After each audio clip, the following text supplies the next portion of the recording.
ನಮಸ್ಕಾರ ಸ್ನೇಹಿತರೆ, voice of ಕೃಷಿ ಯೂಟ್ಯೂಬ್ ಚಾನಲ್ಗೆ ನಿಮಗೆಲ್ಲರಿಗೂ ಸ್ವಾಗತ.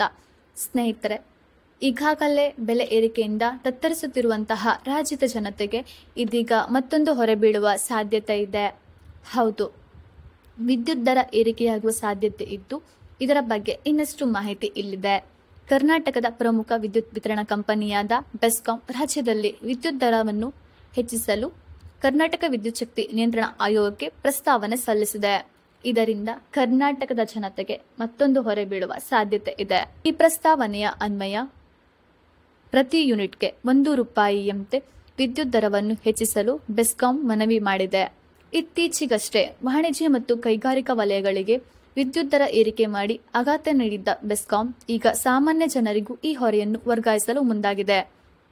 ಇದು ಸಾರ್ವಜನಿಕರಲ್ಲಿ ತೀವ್ರ ಆಕ್ರೋಶಕ್ಕೆ ಕಾರಣವಾಗಿದ್ದು, ಈ ವಿದ್ಯುತ್ ದರ ಏರಿಕೆಗೆ ಪ್ರಸ್ತಾವನೆಗೆ ರಾಜ್ಯಾದ್ಯಂತ ಸಾರ್ವಜನಿಕರು ಮತ್ತು ಉದ್ಯಮಿಗಳಿಂದ ತೀವ್ರ ವಿರೋಧ ವ್ಯಕ್ತವಾಗುತ್ತಿದೆ.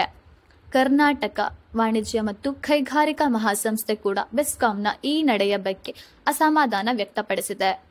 ಈಗಾಗಲೇ ಗಗನಕ್ಕೇರಿರುವ ಅಗತ್ಯ ವಸ್ತುಗಳ ಬೆಲೆಗಳ ನಡುವೆ ವಿದ್ಯುತ್ ದರ ಏರಿಕೆಯಾದರೆ ಇದು ಸಾಮಾನ್ಯ ಜನರ ಜೀವನದ ಮೇಲೆ ಮತ್ತಷ್ಟು ನಕಾರಾತ್ಮಕ ಪರಿಣಾಮವನ್ನು ಬೀರಬಹುದು. ಕೈಗಾರಿಕೆಗಳು ಮತ್ತು ಸಣ್ಣ ವ್ಯಾಪಾರಗಳ ಮೇಲೂ ಇದರ ಪರಿಣಾಮ ಬೀಳುವ ಸಾಧ್ಯತೆ ಇರುತ್ತದೆ. ಇದು ಉತ್ಪಾದನಾ ವೆಚ್ಚಗಳನ್ನು ಹೆಚ್ಚಿಸಿ ಅಂತಿಮವಾಗಿ ಗ್ರಾಹಕರ ಮೇಲೆ ಹೆಚ್ಚಿನ ಬೆಲೆಯ ಹೊರೆಯನ್ನು ಹಾಕಬಹುದು. ಸಾಮಾನ್ಯವಾಗಿ ವಿದ್ಯುತ್ ಕಂಪನಿಗಳು ನಷ್ಟವನ್ನು ಸರಿದೂಗಿಸಲು, ನಿರ್ವಹಣಾ ವೆಚ್ಚಗಳನ್ನು ಭರಿಸಲು ಅಥವಾ ಹೊಸ ಯೋಜನೆಗಳಿಗೆ ಹಣಕಾಸು ಒದಗಿಸಲು ದರ ಏರಿಕೆಗೆ ಪ್ರಸ್ತಾವನೆ ಸಲ್ಲಿಸುತ್ತವೆ. ಇಂಧನ ಖರೀದಿಯ ವೆಚ್ಚ ಹೆಚ್ಚಳ, ಮೂಲಸೌಕರ್ಯ ಅಭಿವೃದ್ಧಿ ಮತ್ತು ನೌಕರರ ಸಂಬಳ ಹೆಚ್ಚಳದಂತಹ ಕಾರಣಗಳನ್ನು ಕಂಪನಿಗಳು ನೀಡಬಹುದು. ಇದೀಗ ಬೆಸ್ಕಾಂ ಪ್ರಸ್ತಾವನೆಯನ್ನು ಕೆಇಆರ್ಸಿ ಪರಿಶೀಲಿಸಲಿದೆ. ಸಾರ್ವಜನಿಕರಿಂದ ಆಕ್ಷೇಪಣೆಗಳನ್ನು ಆಹ್ವಾನಿಸಿ ವಿಚಾರಣೆಗಳನ್ನು ನಡೆಸಿದ ನಂತರ ಅಂತಿಮ ತೀರ್ಮಾನವನ್ನು ಪ್ರಕಟಿಸಲಿದೆ. ಜನತೆಯ ಆಕ್ರೋಶ ಮತ್ತು ಎಫ್ಕೆಸಿಸಿಐ ಅಂತಹ ಸಂಸ್ಥೆಗಳ ವಿರೋಧವನ್ನು ಕೆಇಆರ್ಸಿ ಹೇಗೆ ಪರಿಗಣಿಸುತ್ತದೆ ಎಂಬುದನ್ನು ನಾವು ಕಾದು ನೋಡಬೇಕು. ಹಾಗಾದರೆ ಈ ವಿದ್ಯುತ್ ದರ ಏರಿಕೆ ನಿಜಕ್ಕೂ ಜಾರಿಗೆ ಬರುತ್ತದೆಯೇ?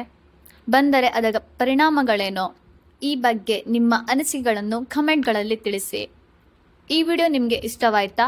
ಹಾಗಿದ್ರೆ ಲೈಕ್ ಮಾಡಿ ಹಾಗೂ ನಿಮ್ಮ ಸ್ನೇಹಿತರೊಂದಿಗೆ ಶೇರ್ ಮಾಡಿ. ಇಂತಹ ಹೆಚ್ಚಿನ ಮಾಹಿತಿಯನ್ನು ಪಡೆಯಲು ನಮ್ಮ ಚಾನೆಲ್ಗೆ ಸಬ್ಸ್ಕ್ರೈಬ್ ಆಗಿ. ಮತ್ತೆ ಮುಂದಿನ ವಿಡಿಯೋದಲ್ಲಿ ಸಿಗೋಣ. ಧನ್ಯವಾದಗಳು.